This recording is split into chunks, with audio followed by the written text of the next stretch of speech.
as the family, as the individual, as all the institutions of society. And it was that view which liberated men from the tyranny of the ruling class that they had fled from in Europe to come to this country so that they worship God. That was their primary mission, coming to this country, was to be able to worship God in a biblical fashion. And it was that view that led to such a limited government philosophy that people were free to create and to produce, and wealth began to accumulate in this country because people were free from government, from the ruling class, which the only thing the ruling class seems to be capable of doing is skimming off enough for them to live like the Queen of England, and the heck with everybody else. And Obama has not one iota of understanding of that. All he can think of is in terms of the Marxism that he's been schooled in, that the wealth that is in this country wasn't created by people working free to do what it is that they were trying to do in life. It's the wealth in this country is because we stole it. We stole it from the blacks. We stole it from the Indians. We stole it from other parts of the world. We're a big empire. We did all these terrible things. And they have no idea how wealth is created. All they can do is steal and destroy. And that's where Obama's coming from.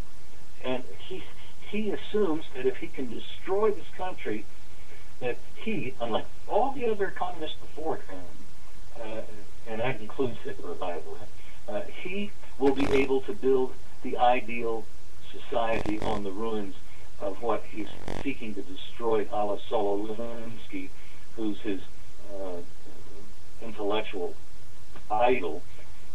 He actually taught Alinsky's principles on how to destroy a society while he was a professor at the University of Chicago Law School. This guy is, in the sense of the old sense of the word, the way we used to use it, he is red to the core. He's not a red stater. He's a communist red. Let me ask you about this. Now there's been, we've been demonized. If we talk about 9/11, we're called 9/11.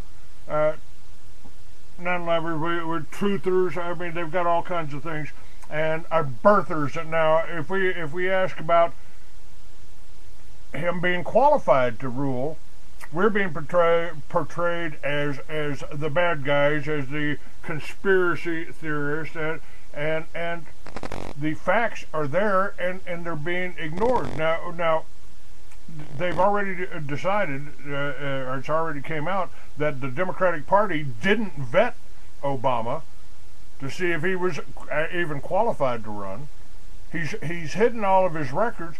How strong is the hold on our government? Why isn't the FBI? Why isn't the Secret Service?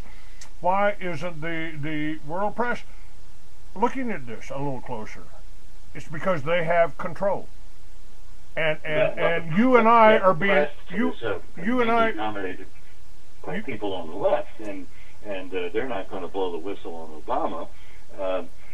If Sarah Palin, in a discussion where she several times refers to our South Korean allies, slips and says North Korean, and then corrects herself, well, that's a big deal and shows what a doofus she is.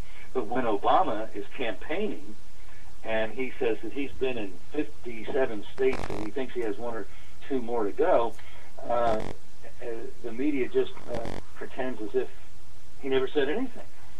They don't want to talk about that.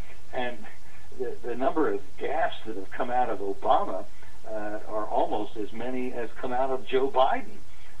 But the press is covering for them because they are all on the left.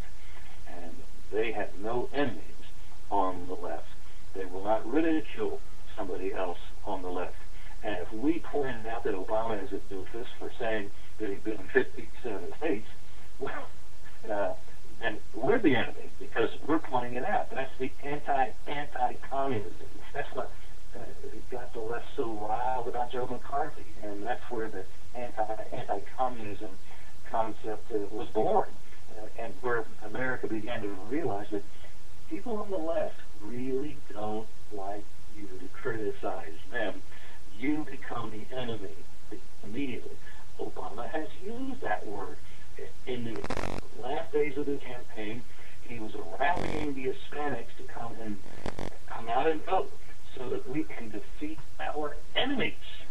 These guys are at war, and America has not really comprehended, because the media isn't talking about it, that we are at war. These guys want to destroy America.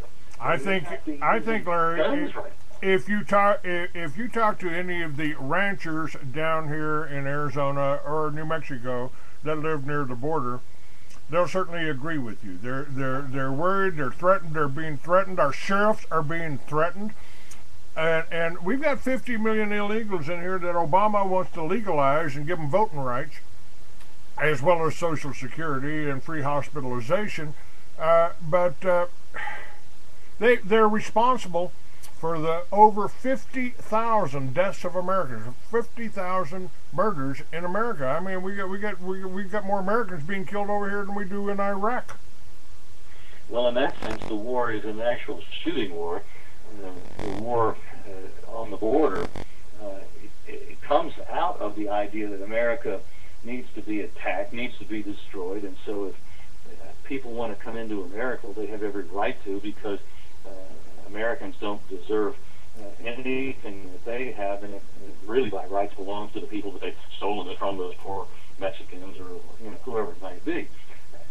And so on the border, yeah, I know what you're talking about. I've on my show that I do once a week, I've interviewed people on the border, and one of them was a sheriff in Texas on the border, and it's devastating to learn what's going on. For instance, there's a town where this sheriff, Arvin West, is located east of El Paso. There's a town right across the border in Mexico where some 6,500 people had lived. And now, because of the drug cartel and the wars with each other and the government, the town has maybe 150 inhabitants, and they're almost all of them simply too old to leave or too old to want to leave, and they're just going to stay there in the backward. But everybody else has fled. The sheriff figures maybe half of them came into his county and are living with friends and relatives just as refugees from the violence. And the violence spreads into this country as well. But now there's murders and gang fights and kidnappings going on across the border. And there was in Laredo, Texas, there was a ranch that was taken over for a small period of time by some druggies. And at first, the police didn't even want to admit that it had happened, because it's horrifying to think that America's border is virtually non-existent, and the government doesn't want to protect the people. Well, let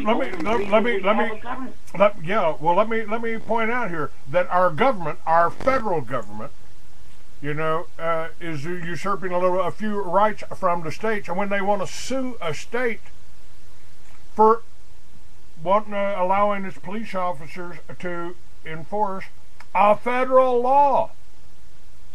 And Clay, the constitutional illiteracy is so great that even the state of Arizona, which is being attacked by the feds and taken to court by the feds, apparently doesn't have any greater knowledge of the Constitution than federal government lawyers. The Constitution says that if you have a suit against a state, the court where that has to begin is the United States Supreme Court. Where do they file it? In a federal district court in Arizona.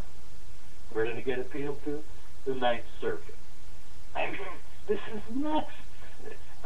I have yet to talk to an attorney other than someone who went to the Regent Law School that is connected with Pat Robertson's Christian Broadcasting Network in Virginia Beach, who has ever read the Constitution